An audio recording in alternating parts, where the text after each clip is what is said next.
نبی پاک نے فرمایا میرے یار اپنی زبان نو اپنے کنٹرول دے اندر رکھیا کرو. اگر کوئی بندہ اپنی زبان نو بے مہار تے بے لگام چھوڑ دے, اس زبان نو اپنے کنٹرول دے اندر نہ رکھے, پھر ایک ایسا جملہ دی زبان وچوں ادا ہو جاندا ہے جدے بارے انہوں پتہ بھی نہیں ہوندا.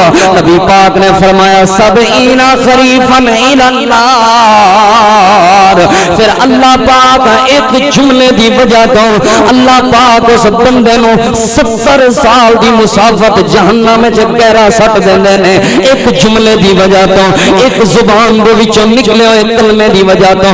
کیا مطلب کہ قصہ کہانی نہیں لوگو, نبی پاک دی حدیث پاک اپنی زبان نو کنٹرول وچ رکھیا کرو. کیا مطلب حدیث پاک دا, یعنی ایک بندہ اپنی سواری تے سفر کرے, سفر کتنی دیر دا, 2-4 گھنٹے دا نہیں, 70 سال سفر کرے. جتنا او بندہ اپنی سواری تے لمبا 70 سال سفر کرے گا, اللہ پاک اتنا گہرا اس بندے نو جہنم وچ سٹ دیندے نے.